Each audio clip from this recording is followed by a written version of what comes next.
بسم الله الرحمن الرحيم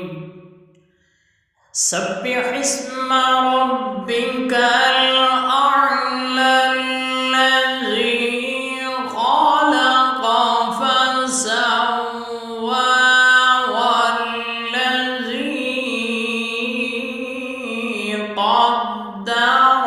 فهدى والذي أخرج المرعى فجعله